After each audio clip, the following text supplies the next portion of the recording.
ஆண்டவரும் இரட்சகருமான இயேசு கிறிஸ்துவின் ஈடு இணையற்ற நாமத்தில் அன்றன்றுள்ளப்பம் வாசகர்களுக்கு எங்கள் அன்பின் வாழ்த்துக்கள்.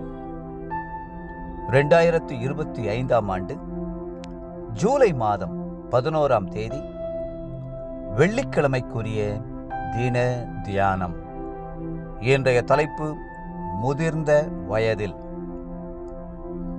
71ஆம் சங்கீதம் 9ஆம் வசனம் சொல்லுகிறது, முதிர்ந்த வயதில் என்னை தள்ளிவிடாமலும் என் பெலன் ஒடுங்கும் போது என்னை கைவிடாமலும் இரும். முதிர் வயதை குறித்து தாவீது சிந்தித்த போது அவரை அறியாத கவலையும் பயமும் அவருடைய இருதயத்தை பற்றி பிடித்தது. எனினும் முதிர் வயதை குறித்து அவர் மனம் சோர்ந்து போகாமல் அந்த கவலையை கர்த்தர் பேரில் வைக்க தீர்மானித்தார். முதிர்ந்த வயதில் என்னை தள்ளிவிடாதிரும் என்று உருக்கமாய் அவர் ஜெபிக்கிறதை பாருங்கள். ஆஸ்வால்ட் ஸ்மித் என்ற தேவ ஊழியர் கர்த்தருக்காக வல்லமையாக ஊழியம் செய்தார். அவர் ஒரு பெரிய ஆலயத்தை கட்டினார். ஏராளமான புத்தகங்களை எழுதினார். அவருக்கு 2 பிள்ளைகள் இருந்தார்கள். 2 பேரும் அவருடைய சபையிலே பெரிய போதகர்களாய் விளங்கினார்கள். அவருக்கு எல்லா வசதியும் இருந்தது, சம்பத்தும் செல்வாக்கும் இருந்தது.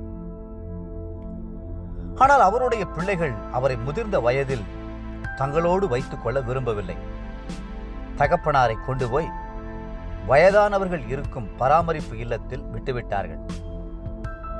அவர் தனது 97வது வயதில் மரணம் அடையும் வரையிலும் அங்குதான் இருந்தார்.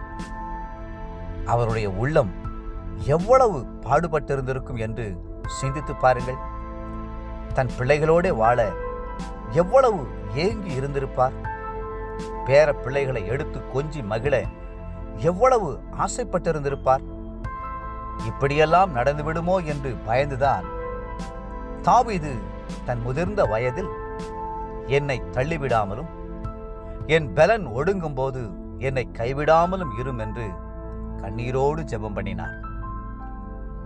முதிர் வயதாகும் போது நம்முடைய பெலன் ஒடுங்குகிறது, கண் பார்வை மங்குகிறது, சம்பாதிக்க முடிவதில்லை, மற்றவர்களை சார்ந்து ஜீவிக்க வேண்டியது இருக்கிறது. அந்த வேளையில் நம்முடைய பலவீனத்தையும் திக்கற்ற நிலைமையும் பயன்படுத்தி யாராவது நம்மை ஒடுக்கிவிட்டால் அல்லது புண்படுகிற வார்த்தைகளை கூறிவிட்டால் மனம் சோர்ந்து போய்விடுகிறது.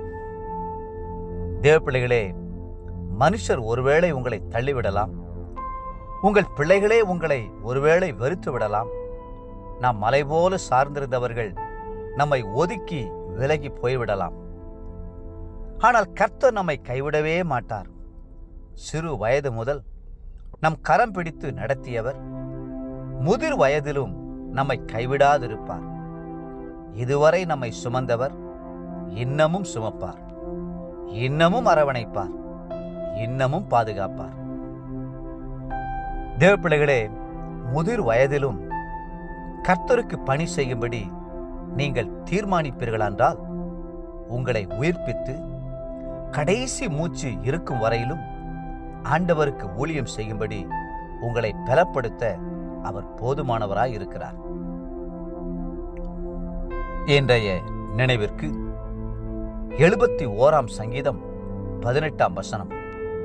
இப்போதும் தேவனே, இந்த சந்ததிக்கு உமது வல்லமையும் வரப்போகிற யாவருக்கும் உமது பராக்கிரமத்தையும் நான் அறிவிக்கும் அளவும் முதிர் வயதும் நரை மயிரும் உள்ளவனாகும் வரைக்கும் என்னை கைவிடீராக.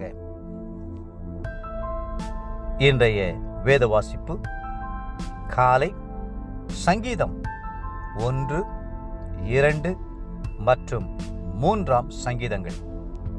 மாலை அப்போஸ்தலருடைய நடபடிகள் 17ஆம் அதிகாரம் 1 - 15ஆம் வசனம் முடிய. அன்புக்குரிய அன்றன்றுள்ளப்பம் வாசகர்களே, மீண்டும் உங்களை வாழ்த்துகிறோம். இதுவரைக்கும் உங்களை சுமந்தவர் முதிர் வயதிலும் உங்களோடு கூட இருந்து உங்களை பாதுகாப்பார். கர்த்தர் தாமே உங்களை ஆசீர்வதித்து மென்மேலும் உயர்த்துவாராக. ஆமென்.